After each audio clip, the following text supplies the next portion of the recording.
Hello, everybody. Welcome to the Inkwell virtual event series brought to you by Boswell Book Company and InkLink Books of East Troy. We are so thrilled to be having this event tonight and to introduce Kayleen Rohrer from InkLink. Well, good evening and welcome. And thank you, Daniel. I'm Kayleen from InkLink Books in East Troy. And it's my pleasure to introduce novelist Jane Hamilton, who will be in conversation this evening with the author of The Town Crazy and singer-songwriter Suzzy Roche. Thanks, Kayleen. Thank you, Daniel, thank you for doing this. Thank you, Suzzy, for being here and writing this wonderful book. I have to say that, a couple of things. Recently, you and I were talking on the telephone and confessing, or not even really complaining, but observing that we had kind of lost our confidence in our conversational skills in this time of the COVID. And if we just draw a blank, we can sit in silence or sing or look meaningfully at each other. But it is kind of a weird thing. Maybe you no longer have it, but I think I still do. But so I read your first novel a couple of days ago, which I reread it, Wayward Saints, which I love, and it's really a wonderful novel.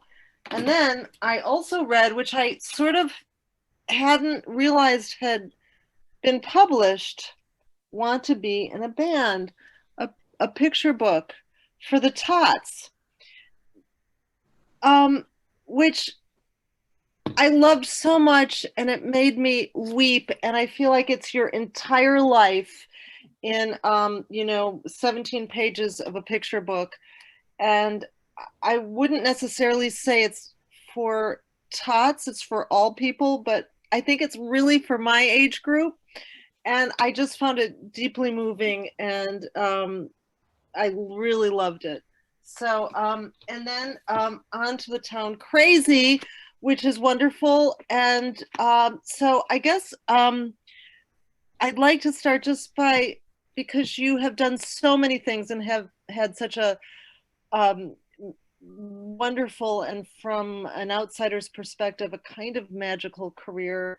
You've been, in your band, and you've been in films, and you've been in the Wooster Group, crawling around the stage, groaning in wonderful experimental theater, and you have a daughter who's a wonderful singer, and you sing with her.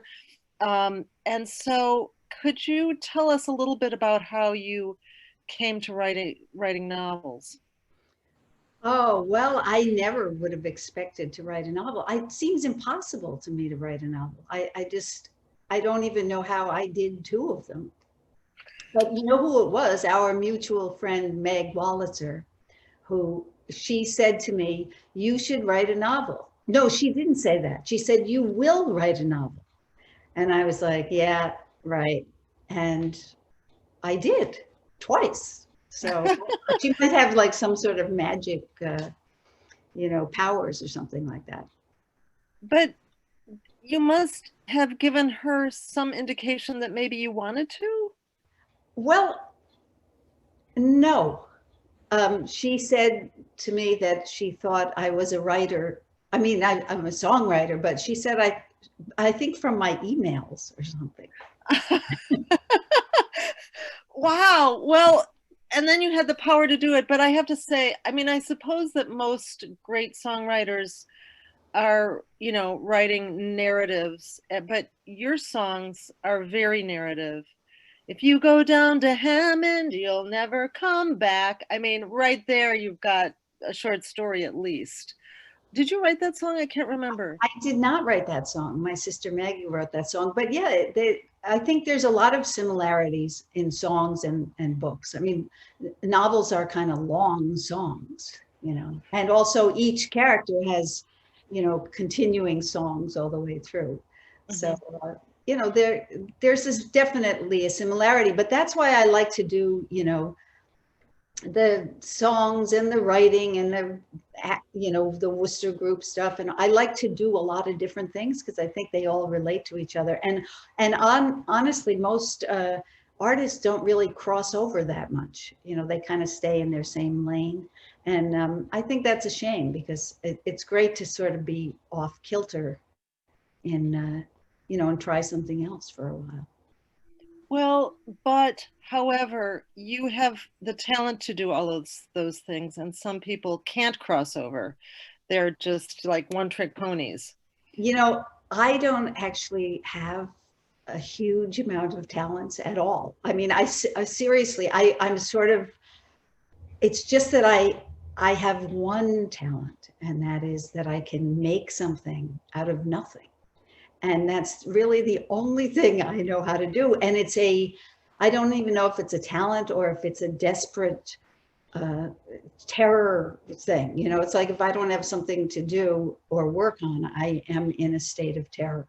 And so it's just like, you know, it's really something that I have to do, which is why this whole period of time right now is kind of frightening because it's, you know, sitting around going like, blah, blah, blah, blah. But what you made out of nothing with The Town Crazy is very structurally elegant. And I myself don't think of structure really when I'm making a book. I mean, I have sort of a general idea of the structure, but I think about this novel, I think it's sort of demeaning to it to call it a comedy of manners, though of course a comedy of manners is a very elevated thing, but it strikes me as somewhere between a comedy of manners, a little bit of a farce, and then a total tragedy. And you balance those forms very well, but you've got people coming out of the same living rooms and going back into, and you got these set of characters and you're moving them around into each other's living rooms. And I just wondered, and it's very wonderfully structured, and I wonder if you thought about that when you were making it. If you know what I'm trying to say, because you've got Clarice going into Luke's living room, you've got Clarice going into Lil's living room, Lil's going into Clarice's living room, Lil's going into Luke's living room, and then finally everybody ending up in the rectory. I never really thought about that. But yes, I think one of the reasons is because everyone's house is exactly the same, but they're very different inside, obviously. So, but no, I did not structure before. I know a lot of writers sit down and, you know, map out, even in a diagram, what they're going to do. But for me, it's more like a movie, really. You know, you start and then the people start to move around, and, you know, you're sort of skipping on top of them and their lives and just trying to pay attention to what they're doing, and, you know, trying to keep myself entertained, really. Well, it's very funny, and I wonder, are you prepared to read a little something from it? Well, I could read something. Would you like me to? Yeah. Okay. That would be great. I can only really read the beginning because there's so many surprises in the book that it's kind of hard to, you know, go in the middle. So I'll just read just a little bit from the very first chapter. This book takes place in a fictional town called Hounslow, Pennsylvania, in the year 1961. It takes place over 1 year. Okay, so chapter 1.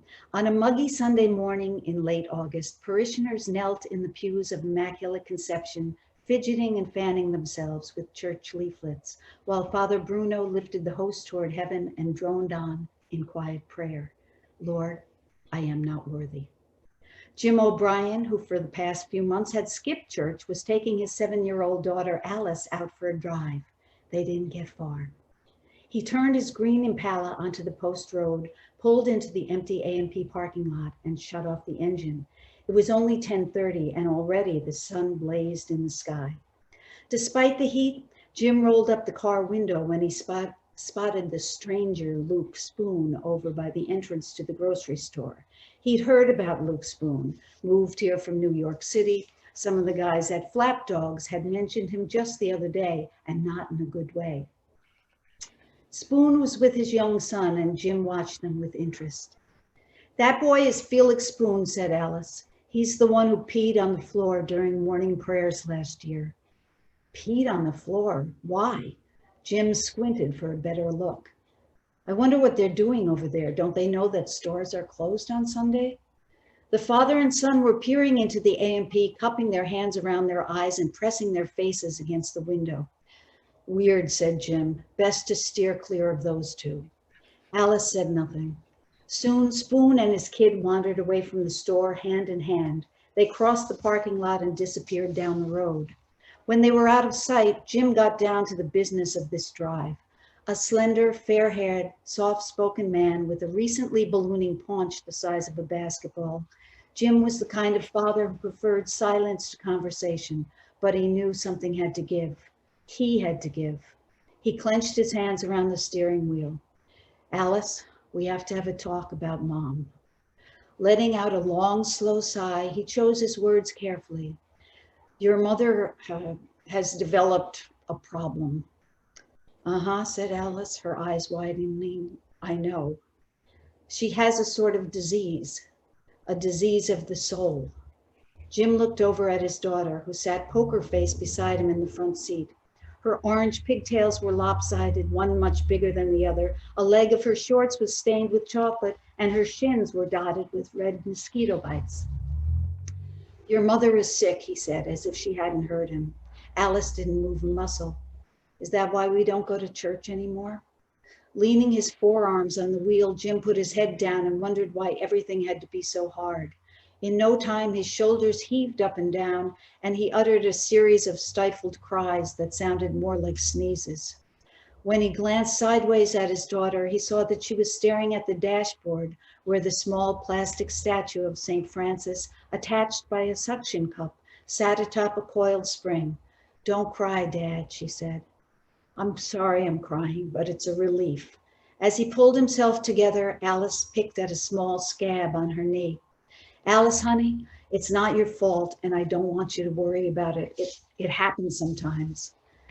"I guess I figured," she said. "You sleep in the cellar, she sleeps on the couch. Is the disease catching?" Jim put his hand on his forehead and closed his eyes. Well, I'm having a hard time sleeping, worrying about her. She's sick, very sick." Alice raised her eyebrows. "Really? Could she die?" "No, it's not that. Like I said, it's a disease of the soul. You know what a soul is, right?" "It's invisible," said Alice. "That's the idea," he said. "How can something invisible get sick?" said Alice. Jim had planned this conversation all week, and he'd come up with the phrase disease of the soul himself, but he hadn't thought through the basic premise of a sick soul. He was struck by her logic and forced a smile. "Good point, but yes, a soul can get sick. It really can. It's complicated, and human beings don't fully understand it, but the upshot is your mother might be not herself for a while. And if I were you, I'd act if nothing is wrong, and really don't feel like you have to tell people about it. It's our business, a family matter, okay?" Alice didn't seem to be buying it. "Remember, it doesn't mean that she's a bad person, and hopefully she'll get better soon." "She's Mom, and I love her," said Alice in a feeble stab at loyalty. "I never thought there could be something really wrong with her." "Well, there's nothing really wrong with her," said Jim. "But you just said there was," said Alice, who was now blotting the blood from her scab with her elbow. "Yeah, but I don't know, Alice. It's like Mom's made of eggshells, not tough like you and me." "I don't think we're tough," said Alice. Jim wanted to reach over and take her hand, but he didn't do it. "Look, I'm your father and I'm tougher than you think. I'm going to take care of us, he said. But truthfully, Jim O'Brien didn't know what to do. His wife was a medicated mess. That's the whole first chapter, isn't it? It isn't really, but I forgot. Okay, well, thank you. That was wonderful.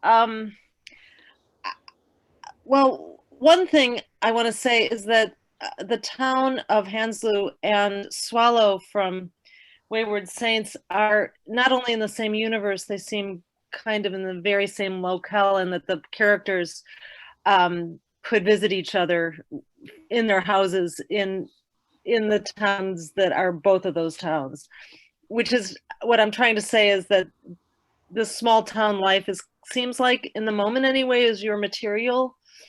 And I'm just wondering if you feel that way and you find yourself living in New York City and looking back to that time in a kind of clear-eyed, not exactly nostalgic way. Well, they're very different time periods, but they are small towns. And I guess I do live in New York City, and I have lived here more than I've lived anywhere, but I am very interested in small town interactions, probably because I was a child. I grew up in a very small town.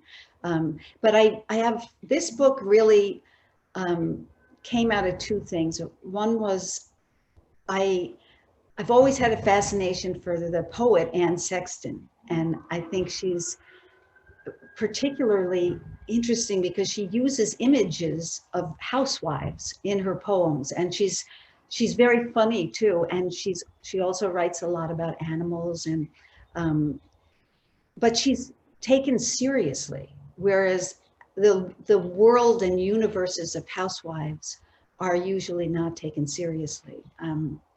And so I was kind of interested in that, and also interested in people who, where she's an educated person who is a poet, you know, Anne Sexton. My character in this book is pretty uneducated, but she wants to be a poet. And I'm kind of very interested in what makes somebody who is not in an environment that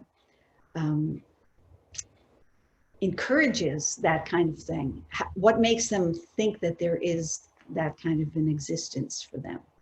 And of course, you know, there really isn't in this little town, you know, for her.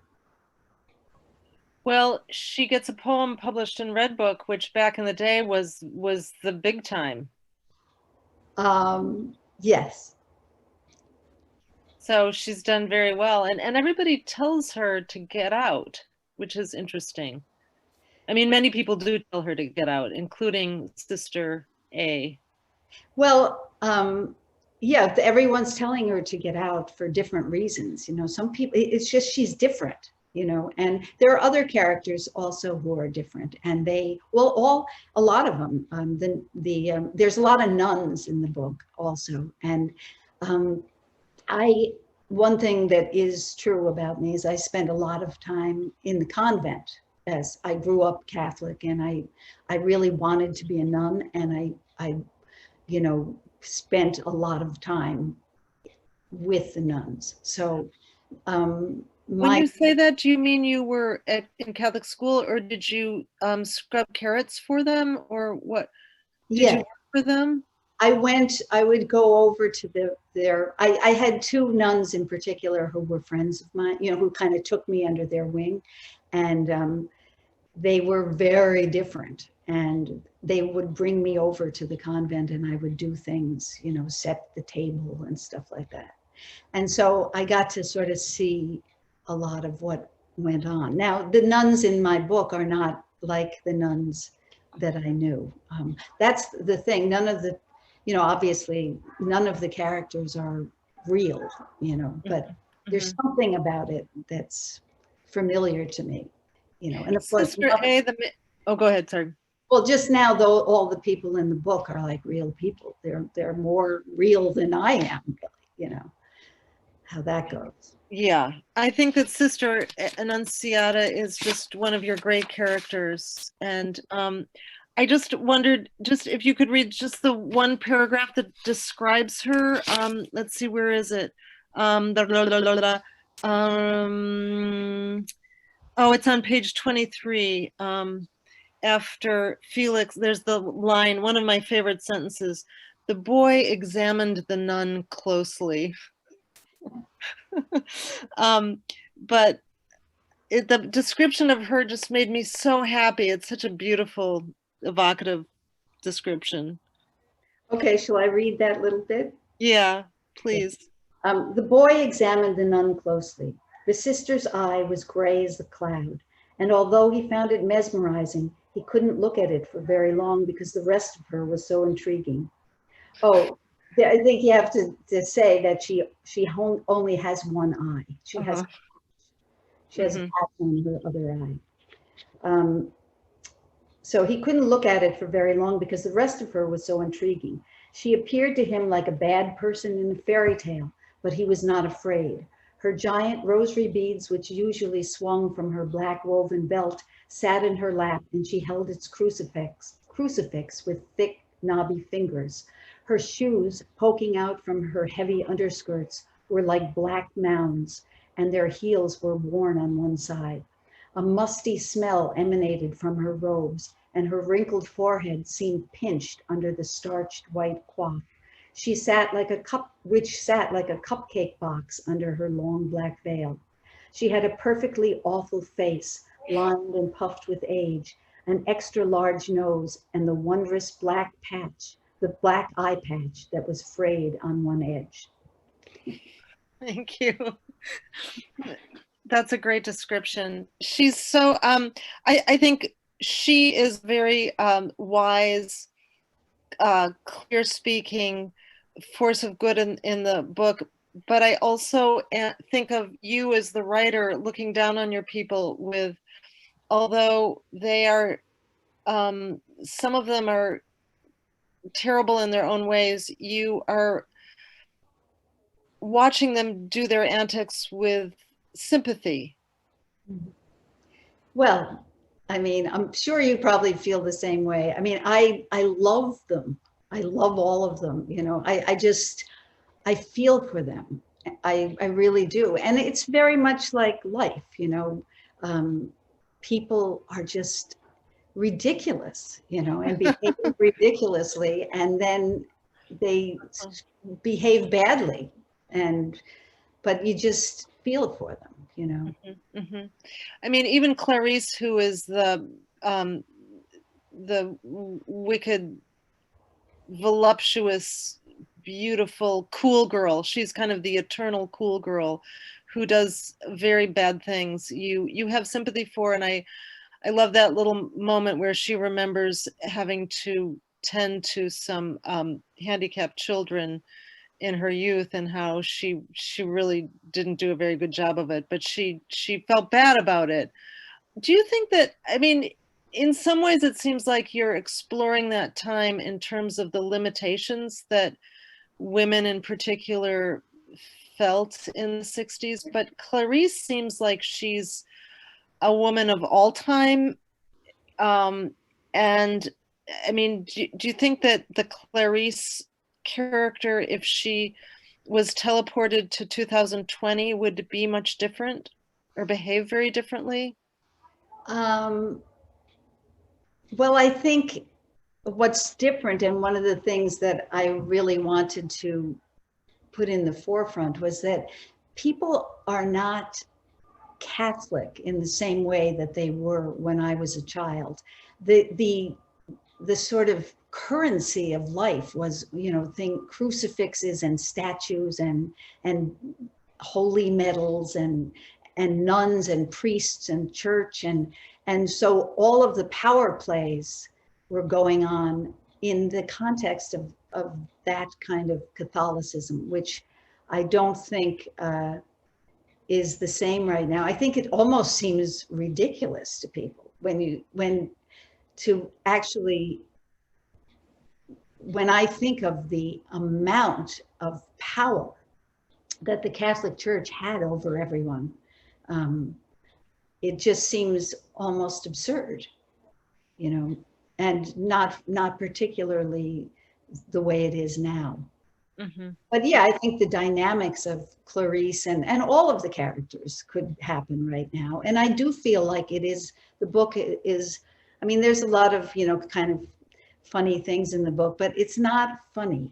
I didn't mean it to be funny. It's very serious. It's, you know, what happens to people when they don't have power? What happens to women when they don't have power? What happens when you're trapped in situations? And, you know, I think it's kind of a feminist book, actually. Or a cautionary tale, really. I think though, I think for me, the humor is in it's about the taking pleasure in many of the sentences.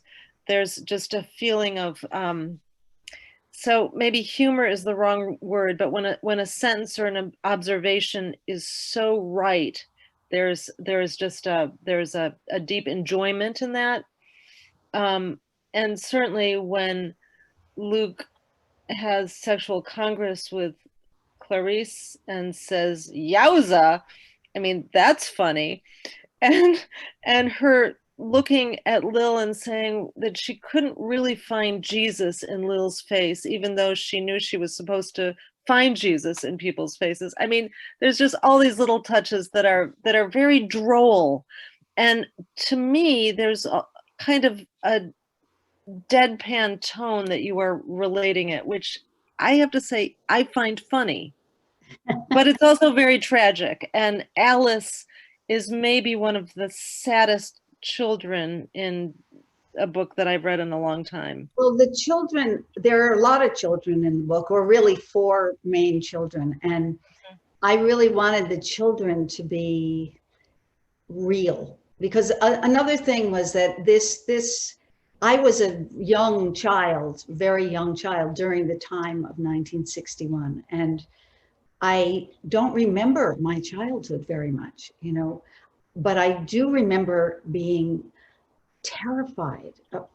You know, everything was scary, and, you know, having a rich inner life of just, you know, not really knowing what was going on, and people were behaving in ways and I didn't understand. And I think childhood, you know, is deep, and you know, children can be very cruel to each other, just like adults can. But I wanted them to have real lives, the kids. Mm-hmm. Mm-hmm. I mean, Alice and Felix seem to me to be the characters who really have a moral center and are unafraid to ask truthful questions and have truthful responses. Well, yeah, I guess out of the mouths of babes. I mean, they're 2 different. You know, Felix is a boy, and he is, you know, a genius and everything like that. But Felix doesn't feel that way. He doesn't realize that. But it's the way that the world treats him, and he will always be treated like that, you know. And Alice is smart and everything, but she's just a girl that can't really, you know, make it socially, you know. No, it's quite brutal, Suzzy, I have to say. I'm sorry, I know. But just back to the church, as you know, that's so interesting what you say about the church's power, but in the end, the church is a refuge for many of the characters. And, you know, the Jesus room is, I don't know if you made that up or if convents have places like that, but I want to go there. Well, I think empty churches are a lot different than full churches, you know, and people there's a lot that can happen in a church, an empty church, especially, you know, and there's a magic, and especially also in that time, again, the Catholic Mass, everything was in Latin. So you didn't really know what anyone was talking about. And then, of course, when they turned it over to English at a certain point, it was like, that's what they were saying, you know, because I just remember being a little kid and it was so magical, you know, just the language of Latin. You didn't know what they were saying. And it was almost like just a big long song or something like that. There's this moment in the book when the little girl Alice wins a prize, and she receives as her prize this gigantic crucifix with long thing with a silver Jesus, and it's so hideous and and funny and awful and unspeakable. Yeah, well, I mean, that's what I'm trying to say, that I think that probably seems unrealistic, you know, to a lot of people, but that's not true. That was exactly the kind of thing that you would be given and it would be cherished, you know. And it does seem funny, you know, but oh, so many, yeah, those images, you know, obviously they're iconic and they mean a lot to a lot of different people. But when you're a child, I mean, I don't think you realize what's going on there with the crucifix, but you know, you're looking at it all your life, and people are, you know, telling you, giving you them, and, you know, putting them in your room, and they're everywhere. And it's gotta sink in on some on some level, you know. But again, you're looking at it with a kind of an affection rather than incredulity or bitterness. I mean, there's just a lovely feel and tone in the book overall. Yeah, well, I also have another feeling about Catholicism, that I don't usually like things that are about Catholicism, because they have like a judgmental thing about it, and you know, like a caricature thing about it, actually. But it's much more complex than that, and you know, there are so, like everything else, there's just levels and levels, you know. I feel like in your life you've flirted or been interested or practiced Buddhism. Did I make that up? You must have. Okay. I mean, I am very interested in religions. I'm not religious, but I'm very drawn to reading about religions, and because I think there's so many religions and they all have stories in them, you know, almost like fairy tales, and they're amazing, the stories in all the religions. And so I have learned a lot about religions, you know, informally. There's a lot in the book about art too, and I love the epigram, which is from Ursula Le Guin. My imagination makes me human and makes me a fool. It gives me all the world and exiles me from it, which is such a brain full of contradictions, really, because we tend to exalt the imagination, so to have it baldly stated that it makes us foolish is kind of a shock. And I wondered how you have experienced the meaning of that quote.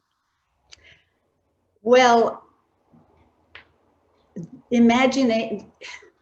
I feel like that quote actually says so much to me about creating anything, you know, because you know, anything that you create comes out of nothing, you know, like a little imagination that, or a little something that happened in your brain that if you pay attention to it, you can follow, you know, and it becomes something, but it's not really there, you know, like a novel is not, those people don't exist, but they do. And the problem with me is that I've spent a lot of time in that place of imagination, and I think that that's real, you know? So it also keeps me from being in the world, because I just get completely lost in these things, you know? And I mean, I'm sure a lot of people could relate to that, you know, if you make something. Mm-hmm. But the real world, you know, like some people seem to be able to navigate both. But for me, if the imagination starts to take over, it's like, I'm gone. I'll just go all the way down there. And then you kind of wake up and you're like, well, wait a second. How is this relevant to the rest of the world? And who cares? You know? Mm-hmm. Mm-hmm. I sort of think that feeling, who cares, which actually is a refrain in your book. Various characters say, who cares? Who cares? Why should we care? Is maybe something that people of our age are experiencing now, since we're older and have done a lot of work, and maybe feel that some of us are writing things that maybe aren't viewed as topical. And so I mean, a lot of my friends feel like our time is kind of past, which is what this picture book for the tots is about. So anyway, all that to say, I think the who cares thing is in some ways germane, but actually, who cares? You just do the work anyway, if you're lucky. Yeah. Time and space. And also, if you're lucky to have an idea come into your head, you know, like that's the thing. It's such a blessing to have it, you know, that when it happens, there's no way that you're going to turn away from it. And Mm-hmm. even if even if the whole way through you're thinking, nobody cares about this, who do I think I am? You know, I mean, that's something I've struggled with my whole life. And I've also have been pretty much on the margins of, you know, the real, you know, considered a serious artist and all that. I've never really been taken seriously by anybody, you know. I find that so hard to believe, Suzzy. To me and so many others, you are the bomb. Me? Yeah. I'm just sitting there like, I do have a very large body of work, but I just, so much of the time I feel like, what am I doing? You know, and, you know, because I'm not really, I don't fit into any category. So that's one of the disadvantages of jumping around from thing to thing, is that the people who think of you as a writer don't think of you as a singer. And if you're a singer, you're not a writer. If you're an actor, you're not a singer. If you're, you know, it's like, so it's, who are you? But then again, I don't know if there is a who are you, because it's always changing. And also, yeah, getting older is really a trip. But a lot of people are getting older, and so they're interested in stuff, I guess. About Yeah, that's true. A lot of people are getting older, like everybody. I feel that I should open this up for questions and not hog you. Can you both speak to the connection between the writer and the reader? Do you imagine your readers? Are you in a kind of vacuum when you write?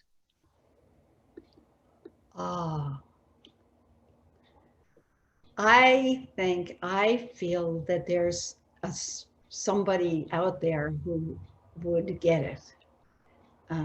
Always, because I don't think I'm writing for myself. I'm writing to speak to someone else. And I do believe that there are people there, even if it's in my imagination, you know. I think that's what she means. How about you? I feel that each book in a way is different, and that there's a specific person in my mind with every book that I am writing it to. And yeah, so there's one reader.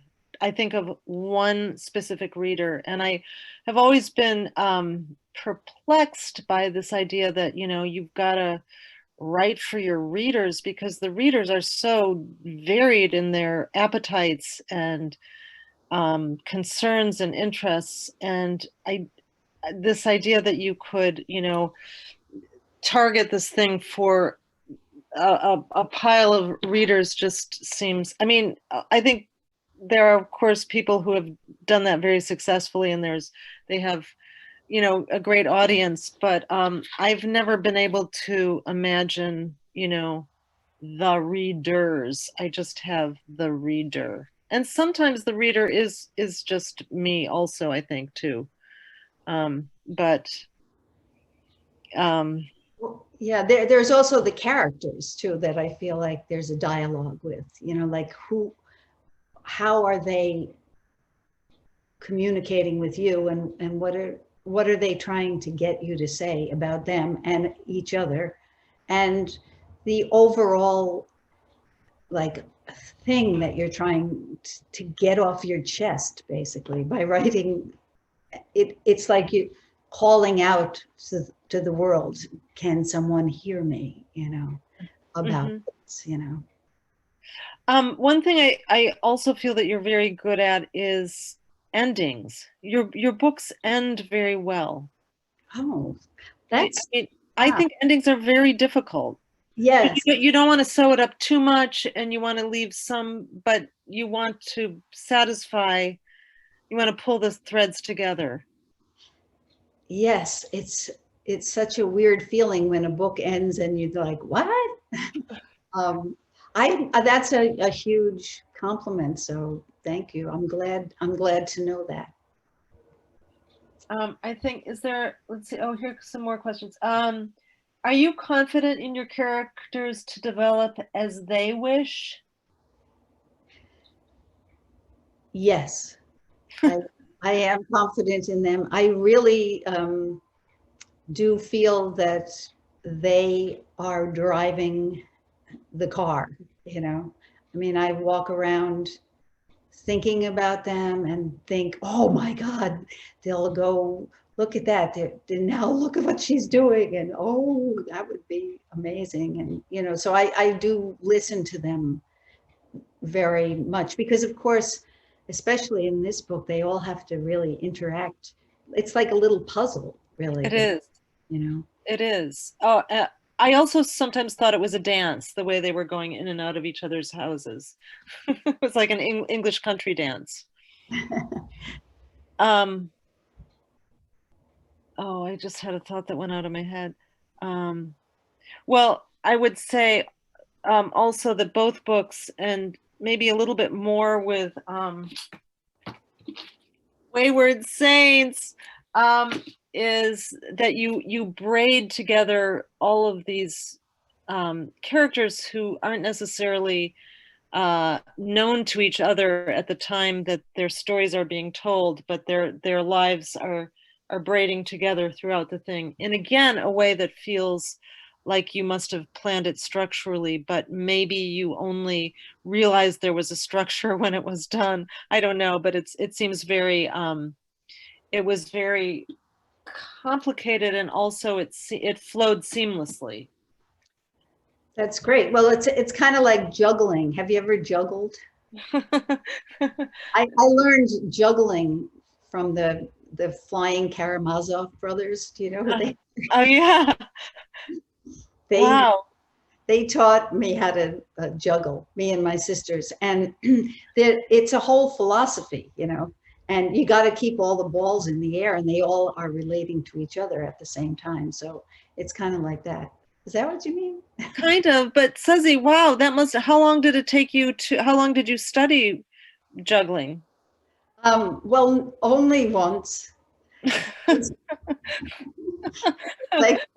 Okay, it wasn't like a college degree. No, I think it was, we were on the Smothers Brothers show. And the Flying Karamazovs were on it too. And we got fired because the producers didn't think that we looked right or something like that. And so we went out on the beach with the Flying Karamazov brothers, and they had a fire and they taught us how to juggle. Oh, my aching back. That's a great story. Oh, the Smothers, Tommy and Dickie? Was that their names? Tommy and Dickie Smothers? Yeah, yeah. Wow. All right, here's another question. If the book were the lyrics to a song, what song would you choose? Oh gosh, you mean, well, see, that's tough. That's a tough question because there's too many people in the book and they each have their own song. So they're all saying something different and singing something different. So I wouldn't be able to put it into one song. No, that kind of boggles the mind. Yeah, yeah. It's a good question. I did write a song for my last book, but I didn't write a song for this one.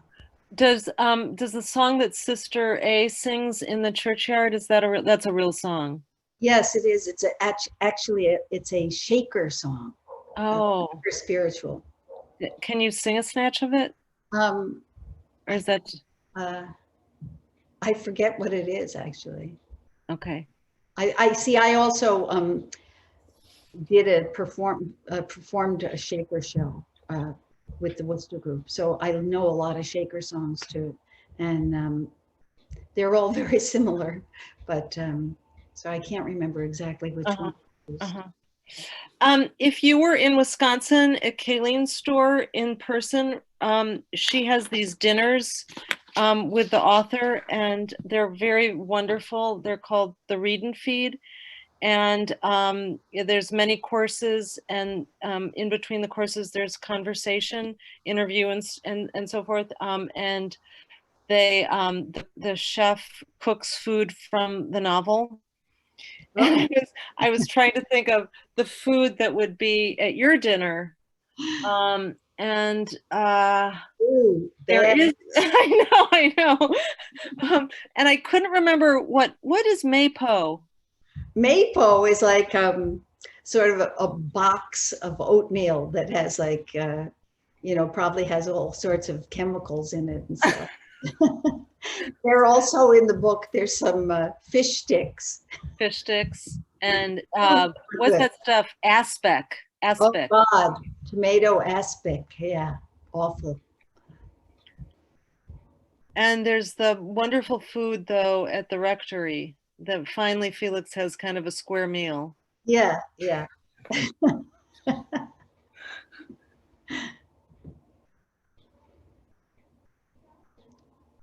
Meg Wolitzer says she misses us both. We miss you too. Yes. Are you, so you have a CD coming out on Halloween with Lucy. Yeah. Is it on Halloween? Almost Halloween. That's right. That's kind of a coincidence with the book. Can you tell us about it? What's it called? It's called, wait, I'm sure there's a copy here. Ah, here it is. Yes. It's called, can you see this? It's called I Can Still Hear You. And it's really nice. And Lucy and I, Lucy designed the cover. And we made this during the big shutdown in New York. It was just talk about slogging through a project. I mean, I didn't know whether we were going to be able to finish it or not, but it's so good. It really is. It came out really nice, and it really is. Two of the songs were written during the shutdown, and you know, it was just a terrible, terrible time here in New York City. I don't know if it was the same anywhere else. You know, when it first happened here, it was just a nightmare, you know, and it went on and on and on, and it's still going on. And now it's going on in other parts of the country as well, in a different way, I think. But so anyway, yes, it's a beautiful record, and you can get a signed one if you want at suzzyandlucy.com. And were you working on it in person in the same room, or were you working? We started in Nashville, and we went down there for 10 days, and on the way home, the virus hit, and we got home and everything was shut down. All the gigs were canceled. We were not going back to Nashville. So we set up our little recording studios in our bedrooms. Lucy's in Brooklyn and I'm in Manhattan. And I had to learn how to, be an engineer and everything. And we sent files back and forth and, played tracks and sang and worked with the producer in Nashville, sending things back and forth. And then we mixed it up here in New York. But, it was just like so weird to be making a record that way. But it's beautiful. It came out good. I'm looking forward to it. So are you, other thing I wanted to mention was that near the end of the book, the novel Charlotte's Web becomes important. And I loved that that Sister A and Lil shared that book and also read Stuart Little. And oh, that's so perfect, because for the person who asked about the song, there's a song on this record called Little that is inspired by Stuart Little. And in a way it is about the book too. It's about, well, I don't know if have you read Stuart Little? 14,000 times. Yeah. It's like one of the best, most terribly sad books I've ever read. I mean, I can't believe what a beautiful, sad book. And again, it's really for adults as much as children, which is another reason why I love children's books, because, you can sort of go very deep and yet still have a sort of whimsicalness. Anyway, right, you were talking about those books from the, they do read them in the Town Crazy. Those books also, the wonder of those books is that they're good for a 4-year-old and they're good for, your 98-year-old mother when she's dying. And there's so much pleasure in the sentences and the music of the sentences. And we used to quote in our family that line about Stuart gets sent down the tub drain to fetch his mother's wedding ring that's fallen down the drain. And Mr. Little says when Stuart comes up, how was it? He was always interested to know about places that he'd never been, or, something like that. And it's a deep pleasure. Mary, when you write, do you have a particular playlist that you are listening to? Oh, Suzzy Roche. Oh yeah. No, I cannot listen to anything. I can't concentrate. Whenever music is on, I have to stop what I'm doing and sit down and listen to it. It's very hard for me to have something going on in the background. Yeah, I agree. This is a nice one. Hi, Suzzy, from Anne LaPlay. The Roches were so much part of my college years in the late 1970s and 80s. For me and my friends, you and your sisters were an example of a refreshing feminism. Did you realize that you had this influence on young women at that time? I didn't realize that until looking back at it now. I see how much we were. It was very rare for us to, for a band to be all women at that point. I mean, we played our own instruments. We were we dressed the way we wanted, we sang what we wanted, we were very, we were sort of wise guys and young and nothing could stop us. But we ran right up into the brick wall of you can't do it that way, at every step of the way, in every kind of, way, in the record companies and managers and all that kind of stuff. But our audience was always there. And that's the same thing when Meg was talking about the question about, are you writing for somebody? I believe, I know that the things that you make find an audience, the right audience, and I owe everything to the audience because they're listening, and that's a real honor. So. Wait, let's see. Oh, hi, Suzzy from Roland Trenary. Would you, somewhere down the road, ever consider adapting either novel into musical theater? Oh, well, I think this book should be a movie, I think. It's definitely a movie. It would be a great movie.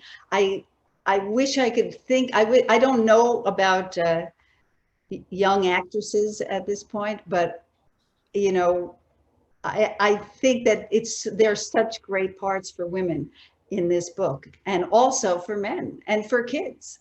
It's just like a great, because I think when I was writing it, I was seeing it like a movie. So. I mean, Luke would be great, played by Johnny Flynn.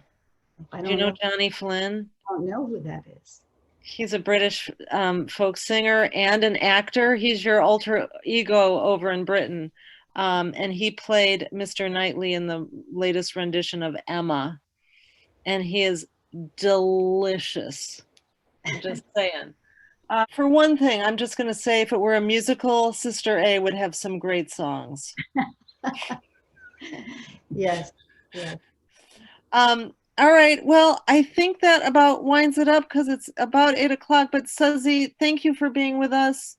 Daniel and Kayleen, thank you for hosting this. And really, and Jane, thank you so much for doing this. Thank you. I loved being in the brain of Suzzy Roche for the last little while, and any time that I can be, it's always a joy. So so thank you all for being here also. Now, thanks everybody for listening and tuning in.